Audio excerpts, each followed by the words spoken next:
Hello again, everybody. It's Takedown. Scott Casper. We continue our coverage of the sport. We head to Morgantown, West Virginia, where Director of Athletics Oliver Luck announced that Sammie Henson would be the new head coach for West Virginia, and that program there, the eighth of his kind. Sammie joins us now. Coach, congratulations and good luck on the new job.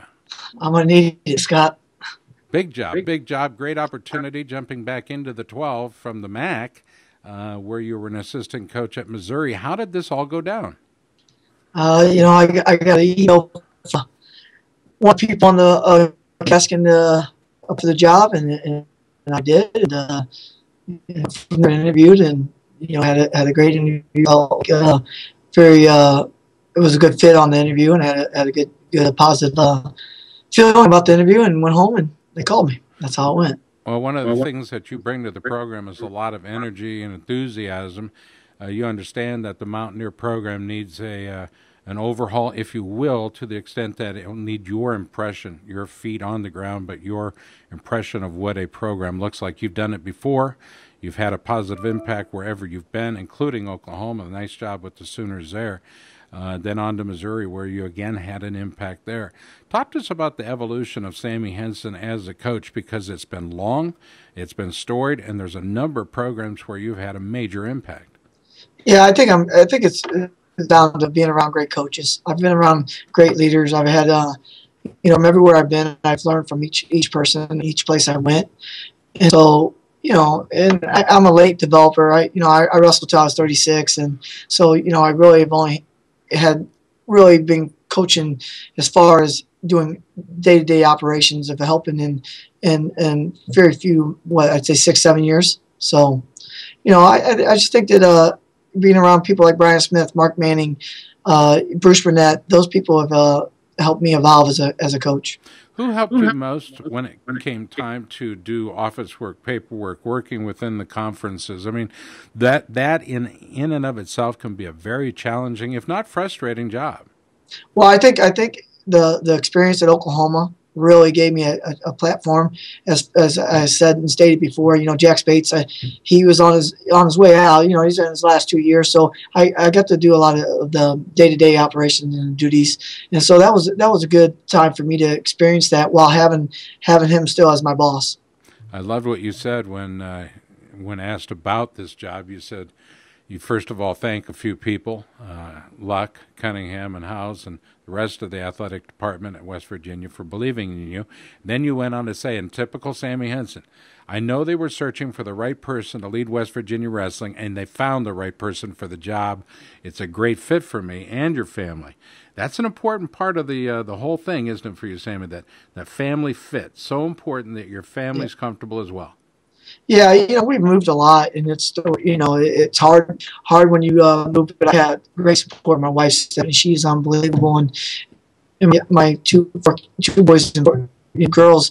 It's just been a great, finally a nice fit for us to come stay here and be at a place and know that we're going to be able to hopefully be here for a long time. One of the things that will have to happen in West Virginia, Coach, is you're going to have to amplify the recruiting process there. You just finished your stint at Missouri, where you spent the last 2 seasons as head assistant there, but you also produced the number 2 ranked recruiting class in the country for the Tigers, and a lot of that was on you. A lot of that travel, a lot of that coaching at major events. 7 All-American finishes, including 1 national champ this last year.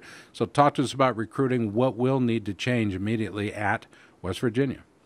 Well, we just have to get people, and we have to recruit the right student athlete.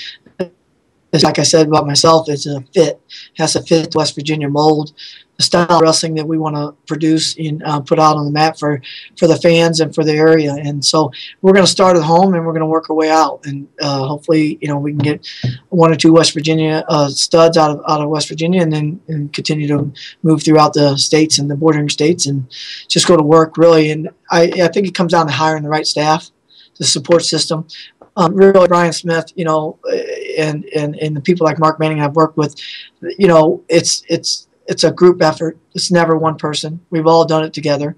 When you're in a good place and your coaching staff is on the same page, recruiting it gets a little easier. It's never easy, especially in the Big 12 and especially where I'm at. But it definitely is gonna help with having the right people in here to help me. You know, if I can go back to your stint at Penn State, your coaching stint at Penn State, I don't believe that program would be where it's at today had you not been there to assist Troy Sunderland in the maintenance of that program and then bringing on those character guys, those guys that believed in the program, even though perhaps there was some challenges there at Penn State. And now look at Penn State. What will it take West Virginia? And your estimation obviously has some history to it. So what will it take for West Virginia to challenge for national titles? Oh, I think that we have a lot more work to do before we can ever even talk about the national titles. I mean, we're we need to worry about APR and getting the right guys. We have great guys here. I believe that. We just have to give them a plan, give them a system, and follow through with it with ourselves. And that's from our coaching staff to our I told the administration we will follow through. So if we say something, we're going to finish. We're going to follow through with it. Academically, getting involved in just training wise and training phase and understanding what we're doing, how we peak our athletes. But back to the Penn State statement, I appreciate that about of helping them, but definitely Cale Sanders has done it all on his own. His staff, and that's a great way to look at it. Look at his staff and how they work together. Sure. And that's what we're trying to get here. What will you do with your coaching staff as far as development? Is there a plan in place? Do you have some eyes on certain coaches that you would like to hire or at least talk to about the process? Yeah, we're going to open it up, and there's several coaches that have worked with me in the past that I would have interest in, and I say work with me, either train with me, or they've been on staff with me, or somewhere along the line during my coaching stint that we've had some relation, and so I think that's important, Scott, because loyalty, both ways. And understanding each other and understand what I expect and what they expect. They know what to expect from me. So it just you cut through all the stuff that getting to know each other, and we already know each other. We know how we tick. We know what I expect and what they expect. So. You mentioned academics earlier, and I know that that is so very important to Oliver Luck, your athletic director, your new boss. There's no coincidence here. That when you arrived at Oklahoma, the APR went up, graduation rate went up. There's a whole lot of things that went up when you got to Oklahoma, and I think at that point, everybody kind of stood back and took note of what it was called the Henson effect. And maybe you choose not to recognize it, but a lot of us do. And it's that you get there, you establish yourself, and it's kind of like a take no prisoners attitude. You mean business. They are there for a couple reasons. One, get a great education. The other, be a great wrestler. And it takes a certain guy to be able to balance those two demands, but you're able to seemingly pull the best out of your student athletes. Yeah, I mean, I love what I do. I'm passionate about what I do. This is not a job for me. Just like your job, it's not a job. It's something you're passionate about. And I think if you start with passion and then you go from there and you work on it and you get people that have the same goals and passion you have, as a staff, you can, kids know. They know whether you're prepared. They know if you have a plan for them, and if you don't, they're going to know it. They're smart, and you're not going to be able to get the recruits you need to get. You're not going to be able to get the right people if you're not passionate. If you don't have a plan, and I think that's where it starts, Scott. I've always had, when I was training, I always laid out my whole year in advance, and I always knew where I was going. I had to have a plan. Now I could change the plan during the year if I, needed to go see Bruce Burnett a little bit longer, or maybe back up a little bit and maybe go to another tournament. But I had a plan in place, and so that way you're not putting out fires. You're just going and you're adjusting as you go. So and So my calendar, I'm doing it the wrong way apparently. I do the week at a glance. You do a year at a glance? Is that it? I do a year at a glance, and then I break it down into 2-week cycles. Maybe that's why you got the John Smith Award, and John won't even call me back. How about that? I'm teasing. I'm teasing. All right, let's talk a bit about training centers. You've long been associated with the Sun-Kissed Kids, and as of late, you've been that guy. Bruce Burnett goes back, takes the head coaching position at USA Wrestling, which is perhaps the smartest move of all. What does this job, this move to Morgantown, what does this do to your position with Sunkist? Well, I'm definitely going to always be a Sunkist coach. I'm always going to be attached to Art Martori and Kim Martori and what they do and what they've set up. Art's, he's been around forever, and his impact on the sport of wrestling is, nobody's matched, unparalleled. So, and I know Kim's going to stay on board and continue to leave her own legacy. So, with Zeke Jones being in the West, I feel like we can have a Sunkist East. That's my plan. I need to talk to Art. We've talked a little bit about it, but I'm going to bring my own guys in here and train them up, and try to get some World Team Olympic champions. How do oranges and other citrus grow in the mountains of West Virginia? Is that? I don't know if they do, but I think we have them in the store. So. Well, I for one am a big fan of walking out the back door and there's a nice orange or a lemon tree or grapefruit especially. Hey, it's warm here year round. Never snows. Well, there it is. See, there's that's what they told recruiting statement. That's right. All right, we go back to your first stint as a college athlete. Is it still fresh, 1991, when you became a Big 8 champ and All-American from Missouri? Can you think back to that date and know what it is that you need to impart upon your student athletes?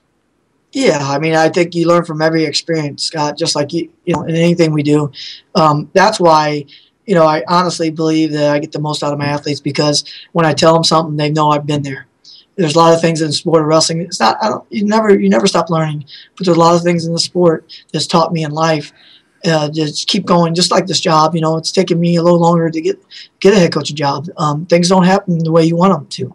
Everything, you might do everything right, but you might not get what you want. And eventually, if you just do the right things and you stay the course and you're consistent, that's my philosophy in life: consistency. Because I believe in over time, if you're consistent and you stay the course, good things are going to happen. And you of course, you got to work hard and you have to have a plan. So. I'm going to steal what I did when I was a young kid, work hard, and go forward. I think George Bush Sr. said that the best when he said, stay the course. Do that thing, stay the course. Jackson, Wyatt, Ruby, Georgia Kate, perhaps they can handle the move better than Biggie Smalls and Nelly, but yeah, Stephanie has to set the tone for this whole thing. You present it, Stephanie has to endorse it, then it has to be a family event, a move like this. Yeah. How difficult was it breaking the news? It was hard because I'm in a home state. I'm from St. Louis, Missouri. When I moved back there, honestly, I was good with being at Missouri for however long I needed to be there. My son starts high school this year, so one of my things was for him, if he did start high school, wherever he started high school, that I would stay there. And so this job opened up the right time, and otherwise I don't know if I'd ever have applied for any other job after this. Coach, it's going to be fascinating to watch this thing as it evolves. The Big 12 is surely waiting for your imprint on the program as you look to bring the level of competition up. I know your athletic director, Oliver Luck, will only embrace more wins with great academic performance. Everything has to go hand in hand. What is it you want to leave our viewers and listeners with out there? What do you want to tell them? There's specific fans of yours on the international level, the collegiate level, coaching level. What do you want to tell all those people who have been in your corner for all these years? I want to say thank you. I honestly, the outpour on Twitter and the outpour of coaches, just coaches that are in the Big 12 and in the ACC, and people I've come across, they've all sent me emails or text me or reached out to me, and it's kind of I couldn't believe it. It made it special for me yesterday. Well, it had to have been an awfully special day It's as the great. press conference opened up, and you literally took off your jacket and you're ready to get down to work. Yeah. Sammie, it's good to talk to you. Congratulations on your new position. Something tells me this is the last stop for Sammie Henson on his coaching journey as he looks to make a long-term impact at West Virginia in Morgantown. God bless, Sammie. We appreciate the time today. Mountaineers, man. Yeah, go Mountaineers. There it is right there. First time, at least on this show. We appreciate the time. That's Sammie Henson, the new head coach at West Virginia. I'm Scott Casper with Takedown, and we appreciate you watching.